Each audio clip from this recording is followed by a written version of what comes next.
70,000 volunteers of different degrees. I have to own up straight away and tell you, I got paid as a volunteer, because not because I'm special, because I know I am, but I ended up joining a company that was responsible for communications during the Olympics, and they were employing 7,000 volunteers, and the 7,000 volunteers, you know, history says volunteers will let you down. Lovely to have them, but they will let you down. And this is the one occasion where the volunteers did not let anybody down. They all turned up and they were there every day with a smile on their face and proud to be there and proud to do what they were doing. However, this company decided that through friends and family, because of the job that they were doing, they were involved very much with the communications right across all of the parks and all of the different venues. It was a very crucial job, and they supplied 7,000 radios throughout the different venues. And I ended up being a debrander, which I was really proud of. But in fact, I missed almost the Olympics because I was hidden in the depths of Sherlock Row, removing rollers off the radios. Because we actually got radios in from Europe and from music festivals and God knows where, but this particular company was not an official sponsor of the Olympics, and therefore its monogram had to be removed. And that was either covered up or with my little grinder, which trees are going to sound like a dentist. It was a grinder, not dissimilar. And I had great fun defacing a lot of the radios. It's 7,000 in fact. So anybody, whenever you see the games makers around the parks and the different venues with the radios, I know I handled every single one of them, because at the end of the first day we appeared at Sherlock Row. There was a little team of us, and we all ended up in a team doing stickers and grinding and whatever. And I said to the hound to clear up, and the guy came in and he says, "Where's everybody gone?" And I said, "Well, they've gone." And he looked at me and said, "Do you want a job?" And I went, "Yeah." and so I ended up for the duration. This was a month before the Olympics started. And I think our greatest pride was that these radios actually lasted for the duration of the Olympics. And then whenever I actually got my couple of days working at the Paralympics down at the Olympic Village, the batteries started to run out. And so I used to go out every day with my batteries in pockets and walk around and say, "Can I check your batteries?" "Check your batteries, babe." And they were looking at you, "Who are you?" So this is your labels. This is it. This is all the stuff. This is where it all started. It was here. And this is the registration centre. And I put myself down as a volunteer, but none of it mattered. None of it really landed until I got there. This was very scary, and this was the day of the Olympics. I was actually apparently 40 minutes behind footballer, sports time presenter. Gary Lineker, thank you very much indeed. Because Gary Lineker apparently had been there earlier, and he said, "It's no problem getting your accreditation. I've been in and out." And my husband was watching that interview on TV when I was on the train on the DLR, just turning up at the station here. And there it is the welcome. Well, just off camera, because you're not allowed to take certain pictures, you walk past these crew here, and all of here was soldiers and security guards. And that's whenever all of a sudden it became really scary, and sort of you thought, I'm really part of something very, very special. And I went through, they asked for your passport or your driving licence, and I handed our passports out. We'd come armed with all this info. Went past the guys, and I got a lump in my throat, and I went, "Oh, I'm feeling really emotional." All of a sudden we could see the flags and the centre, and this is an awesome room. This is normally the room, the distribution centre for the Royal Mail. And so I felt really emotional in there. And I walked inside with this lady, and I said, "What's your job?" Because we're not actually supposed to tell. So I'm not really supposed to say, but I'm doing the flowers for the Olympians. And she was doing all the hand ties. She was going to be working out of the Olympic Village, and all the little hand ties that you've seen everybody getting presented, which was the English roses, some lavender, and a spray of wheat was what was in every bouquet. And she was the one that they designed that, and they'd won the contract. And it was 3 ladies, individual ladies, that had actually got together to do this. They were working from home, so it didn't go to a big company.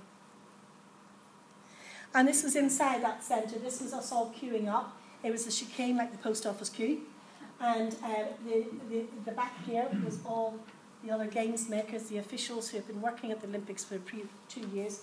They had all our documentation in advance. And look at that. Take my picture! And they said, we can't take your picture. And they had to look all around them to make sure that there was no sign of the Olympic rings, because we were not allowed to photograph the Olympic rings. So it seemed safe. So, and as you can see, it wasn't a very busy queue. I have to say, I had to go back for my second accreditation for the Paralympics, and I joined a mile queue outside on the second return, and we had which was great. And I could have stood in that queue, and it would have been an honour to stand in that queue all day. I wouldn't have minded. We all stood chatting, and it was just, the atmosphere in there was brilliant. But they were so articulate. Every detail was catered for. So after you got your pass, you registered in, you had to stand over there, get a photograph taken, and then we had to follow the yellow line. And I followed this yellow line round the corner, and you stood there, and all of a sudden I heard somebody call Mary. Now, I was really vain, I have to say. I look around and think, somebody here knows me. And it was the person behind the desk, and I went, oh! And she says, yes, I know who you are. So this was it, arriving at the station. This was Stratford Station, and you know, it was, I'd never been down that end of London, and they had pushed the boat out this side of town. So I'll whisk through that. This was the image that faced you. Look at this little lily up there. This was a shopping centre, and this place was a hive of industry. There's people on here talking to people all the time, all day. Welcome people, come on, smile, be happy, enjoy yourselves, have a lovely day. And you could have strangled them later on at night time whenever you're coming back through. This here was the walk through into sort of the Olympics. And actually a lot of the pictures along here were of the torch carriers. So I did look for the local Berkshire ones, but I didn't actually see any that I sort of knew. But this was all the people that were involved all the way through. And there's Ellie, bless her little heart, you know, a real icon of a heroic lady, and that was the biggest picture that she's ever seen of herself, the whole side of a building towering over Westfield Shopping Centre and the Olympic Village. And the sign of for anybody that never knew what it was, that is the actual official sign of the Paralympics, whereas we're used to the 5 rings of the Olympics, which was an amazing operation because when the Olympics finished, within a very short space of time, everything to do with the Olympics went down, everything to do with the Paralympics went up.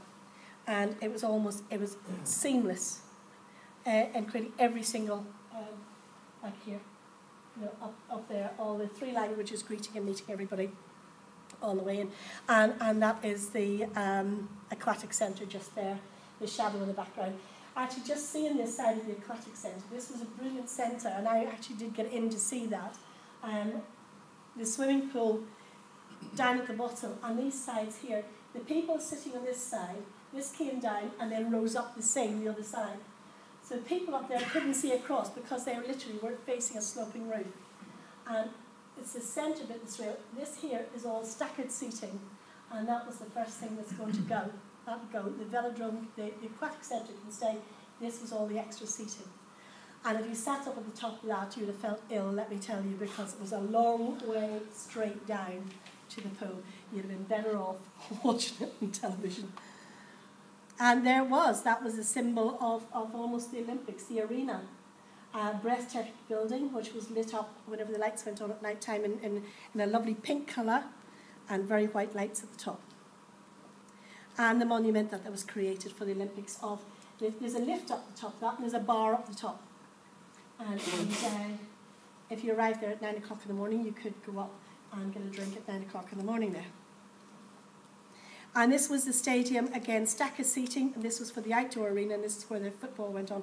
And I have to say, the only time I laughed was the blind football, which was, I have to tell you, for all disrespectful people like myself, actually, you had to respect them, but they did laugh themselves. And, you know, if you're going to be an Olympian playing a certain sport, you have to have a sense of humour. But and I'm sure some of what they did was actually deliberate as opposed to being accidental, because they'd have turned around instead of kicking the ball, they'd kick the next guy and turn around behind them. But, you know, so it was an impressive building. The velodrome. That is an amazing, amazing building. That's staying. That's going to be staying there. And I had to bring this and show you because not everybody knows this, but this is the Holiday Inn, which of course the Holiday Inn here were major sponsors of the Olympics. And those are snipers. The games were taken seriously. This is where the police were at the top of the building, and they literally were watching everything that was going on 24/7. Has anybody here been, have you been to the village? To the Olympic Park? This is called the Dotty Bridge. And everything happened, this was sort of at the centre of the park, and entertainment was going on there sort of at different stages all through the day. And the Dotty Bridge was hilariously comical. Like it was, you were walking across it and it was sort of like, what was the point of it? It made a point later on. It was a great place to arrange to meet people. I'll see you on the Dotty Bridge. You couldn't miss it, basically. And this is an example of some of the entertainment that was going on there, and you could see all the kids around. Great fun. The big pink pillars, it doesn't look so pink on there, but they were really a bright pink. They were there to direct people of all the different places. The riverbank area, which is where big screens were for people could sit out in the park and watch the different sports going on in the different stadiums. And I was based down at Copper Box, 1.5 miles from the station, every day. Now this was a great fun. This thing here was called the Boom Box, and it was set up by Coca-Cola. Oh, Coca-Cola, sorry. And all these panels up here vibrated, and if you hit them, they sort of, and they made different sort of sounding effects. And a series of them were all there to depict a certain athlete, and so it was quite entertaining to go sort of all up through the thing. And it was the most amazing thing. At the top, if you see just up here, this is where you could stand and you could get your photograph taken holding the Olympic torch.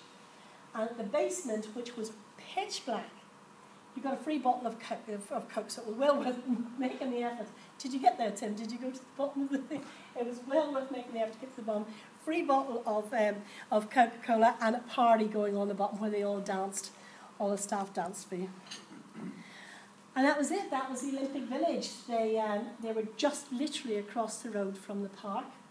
And whereas normally a lot of the Olympians will go into private housing and live in really nice places during any sort of big games, all the Olympians went to the village. And that was wonderful. But also for people like myself who was down as a driver, we didn't get a job. But there was quite a few of us who were down as drivers in case we were needed. And that's where Locock ended up deserving an awful lot of credit, because they covered every eventuality if it was needed or if it wasn't.